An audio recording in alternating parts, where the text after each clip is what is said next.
ರಾಜ್ಯದಲ್ಲಿ ಕೊರೋನಾ ರೀ ಎಂಟ್ರಿ ಕೊಟ್ಟಿದೆ. ಇದರ ಬಗ್ಗೆ ಅಂದ್ರೆ ಕೊರೋನಾ ಬಗ್ಗೆ ಆತಂಕ ಬೇಡ, ಬಟ್ ನಿರ್ಲಕ್ಷ್ಯವೂ ಬೇಡ ಅಂತ ಈಗಾಗಲೇ ತಜ್ಞರು ಕೂಡ ಸಲಹೆಯನ್ನು ಕೊಟ್ಟಿದ್ದಾರೆ. ಹಾಗಾದ್ರೆ ಈ ವೈರಸ್ ಶ್ವಾಸಕೋಶಕ್ಕೆ ಎಷ್ಟರ ಮಟ್ಟಿಗೆ ಡ್ಯಾಮೇಜ್ ಮಾಡುತ್ತೆ ಅನ್ನೋದು ಸಂಬಂಧಪಟ್ಟ ಹಾಗೆ ನಮ್ಮ ಜೊತೆ ಮಾತನಾಡೋದಕ್ಕೆ ಖ್ಯಾತ ಶ್ವಾಸಕೋಶ ತಜ್ಞರಾದಂತಹ ಡಾಕ್ಟರ್ ಗಣೇಶ್ ಪ್ರತಾಪ್ ಅವರಿದ್ದಾರೆ. ಅವ್ರನ್ನೇ ಮಾತನಾಡ್ಸ್ಕೊಂಡು ಹೋಗ್ತೀನಿ. ಸರ್, ಈ ವೈರಸ್ ಶ್ವಾಸಕೋಶಕ್ಕೆ ಎಷ್ಟರ ಮಟ್ಟಿಗೆ ಡ್ಯಾಮೇಜ್ ಮಾಡುತ್ತೆ ಸರ್?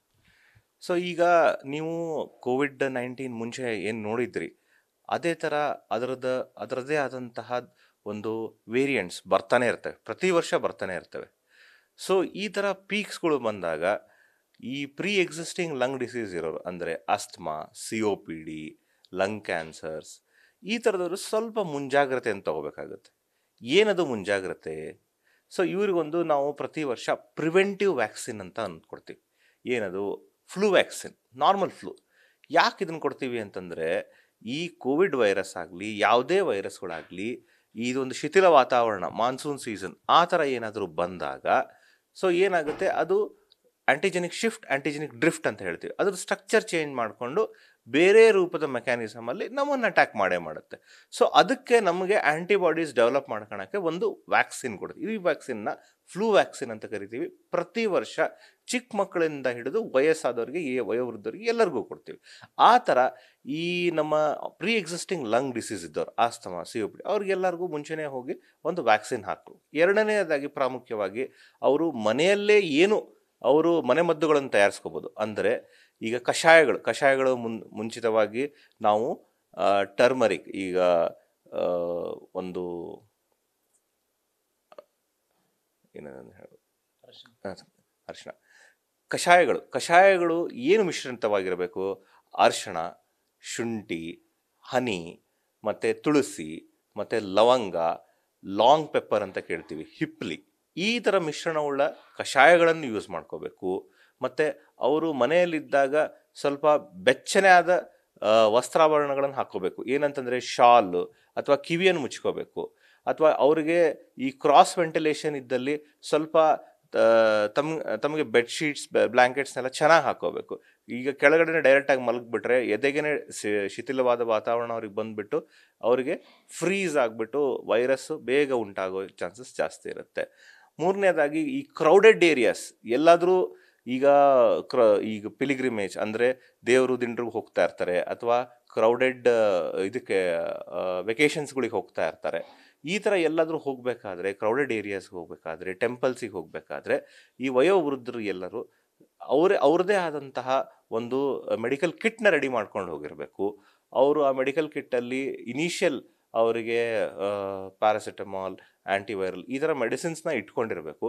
ಏನೇ ಅವರಿಗೆ ಈ red flag signs, cough, wheezing, breathlessness, chest pain, ಈ ಥರ ಏನೇ ಸಿಮ್ಟಮ್ಸ್ ಬಂದರೂ ಬೇಗನೆ ಅವರ ಡಾಕ್ಟರ್ಗೆ ಫೋನ್ ಮಾಡಿ ಅವರು ಒಂದು ಒಪಿನಿಯನ್ ತೊಗೊಳೋದು ಒಳ್ಳೇದು ಅಂತ ಹೇಳ್ತೀನಿ.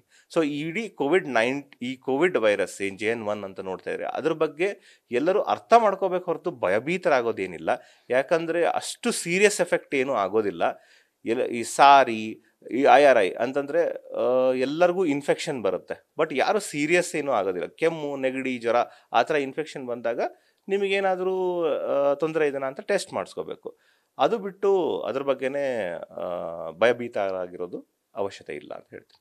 ಸರ್, ಈಗ ಅಂದರೆ ಈ ಒಂದು ವೈರಸ್ನಿಂದ ಭಯಭೀತರಾಗೋದು ಬೇಡ, ಬಟ್ ಒಂದಿಷ್ಟು ನಿರ್ಲಕ್ಷ್ಯವೂ ಬೇಡ, ಒಂದಿಷ್ಟು ಮುಂಜಾಗ್ರತೆ ತಗೋಬೇಕು ಅಂತ ಮಾಹಿತಿ ಕೊಡ್ತಾ ಇದ್ವಿ.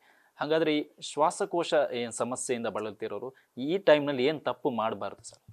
ಸೊ ಅದೇ ನಾನು ಹೇಳಿದ್ನಲ್ಲ, ಈಗ ಶ್ವಾಸಕೋಶ ಸಮಸ್ಯೆ ಆಲ್ರೆಡಿ ಇರೋರು ಈಗ ಅನ್ನೆಸೆಸರಿ ಕ್ರೌಡೆಡ್ ಏರಿಯಾಸಿಗೆ ಹೋಗೋ ಅವಶ್ಯಕತೆ ಇರೋದಿಲ್ಲ.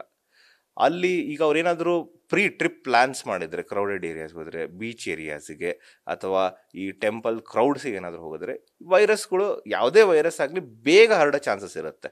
ಸೊ ಇವರಿಗೆ ಇಮ್ಯುನಿಟಿ ಪವರ್ ಸ್ವಲ್ಪ ವಯೋವೃದ್ಧರಿಗೆ ಕಡಿಮೆ ಇರೋದ್ರ, ಅಥವಾ ಪ್ರೀ ಎಕ್ಸಿಸ್ಟಿಂಗ್ ಲಂಗ್ ಡಿಸೀಸ್ ಇದ್ದವ್ರಿಗೆ ಇಮ್ಯುನಿಟಿ ಕಡಿಮೆ ಇರೋದ್ರಿಂದ ಬೇಗ ಅವ್ರಿಗೆ ಹರಡ್ಬಿಟ್ಟು ಡಿಸೀಸ್ ಡೆವಲಪ್ ಮಾಡಿಬಿಟ್ಟು ಹಾಸ್ಪಿಟಲ್ ಅಡ್ಮಿಷನ್ ಆಗೋ ಚಾನ್ಸಸ್ ಬರುತ್ತೆ. ಸೊ ಅದನ್ನು ಜಸ್ಟ್ ಈ ಥರ ಕ್ರೌಡೆಡ್ ಏರಿಯಾಸ್ ಹೋಗೋದನ್ನು ಅವಾಯ್ಡ್ ಮಾಡಿ, ಆಮೇಲೆ ಹೋಗಲೇಬೇಕು ಅಂತಂತಂದರೆ ಒಂದು ವ್ಯಾಕ್ಸಿನ್ ಹಾಕ್ಸ್ಕೊಳ್ಳಿ, ಮತ್ತು ಮಾಸ್ಕನ್ನ ಮತ್ತು ಸೋಷಿಯಲ್ ಡಿಸ್ಟೆನ್ಸಿಂಗ್ನ ಮಾಡ್ತಾ ಹೋದರೆ ಈ ವೈರಸ್ ಎಲ್ಲ ಬೇರೆ ಯಾವ ವೈರಸ್ಸು ಬರೋದಿಲ್ಲ ಅಂತ ಹೇಳಕ್ಕೆ ಇಷ್ಟಪಡ್ತೀನಿ. ಸರ್, ಈಗ ಸಾಮಾನ್ಯ ಜನರಿಗೆ ಹೋಲಿಕೆ ಮಾಡಿದರೆ ಈ ರೀತಿಯ ಶ್ವಾಸಕೋಶ ತೊಂದರೆಗೀಡಾದವರಿಗೆ ಎಷ್ಟು ಪರಿಣಾಮಕಾರಿ ಆಗುತ್ತೆ ಸರ್? ಅಂದರೆ ಆ ಡಿಫರೆನ್ಸ್ ಸಾಮಾನ್ಯ ಜನರಿಗೆ ಎಷ್ಟು ಪರಿಣಾಮಕಾರಿ ಆಗುತ್ತೆ, ಈ ಶ್ವಾಸಕೋಶ ತೊಂದರೆ ಇರೋರಿಗೆ ಎಷ್ಟರ ಮಟ್ಟಿಗೆ ಎಫೆಕ್ಟ್ ಆಗುತ್ತೆ ಸರ್?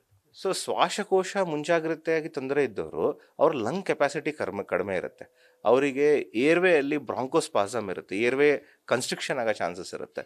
ಸೊ ಇವ್ರಿಗೆ ಏನಾಗುತ್ತೆ, ನಾರ್ಮಲ್ ಇದ್ದವ್ರಿಗೆ ಕೆಮ್ಮು ನೆಗಡಿ ಗಂಟ್ಲು ಆಗಿ ಬಂದು ಅಷ್ಟಕ್ಕೆ 1 ದಿವಸ 2 ದಿವಸ ಮಾತ್ರೆ ತೊಗೊಂಡ್ರೆ ಸರಿ ಹೋಗ್ಬಿಡು.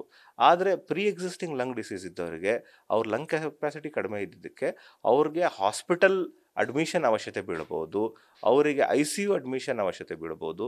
ಸೊ ಅವರಿಗೆ ನಾರ್ಮಲ್ ಟ್ಯಾಬ್ಲೆಟ್ಸ್ಗಿಂತ ಇಂಜೆಕ್ಷನ್ಸ್ ಹಾಕ್ಸೋ ಅವಶ್ಯಕತೆ ಬೀಳ್ಬೋದು. ಇದ್ರ ಬಗ್ಗೆ ಅವರು ಸ್ವಲ್ಪ ನಿಗಾ ಇಡಬೇಕಾಗುತ್ತೆ. ಯಾವುದೇ ಕೆಮ್ಮು ಕಫ ಫೀವರ್ ಈ ಥರ ಬಂದಾಗ ಪ್ರೀ ಎಕ್ಸಿಸ್ಟಿಂಗ್ ಲಂಗ್ ಡಿಸೀಸ್ ಅವರು ನಿರ್ಲಕ್ಷ್ಯ ಮಾಡಕೂಡ್ದು. ಇವಿಷ್ಟು ಯಶವಂತಪುರದ ಸ್ಪರ್ಶ ಆಸ್ಪತ್ರೆಯ ಶ್ವಾಸಕೋಶ ತಜ್ಞರಾಗಿರುವಂತಹ ಡಾಕ್ಟರ್ ಗಣೇಶ್ ಪ್ರತಾಪ್ ಅವರ ಮಾತು. ಕ್ಯಾಮರಾ ಪರ್ಸನ್ ಮಧು ಜೊತೆ ಸತ್ತ, news fast Bengaluru. News first ನಿರ್ಭೀತಿಯಿಂದ ನಿಮ್ಮ ಪರವಾಗಿ.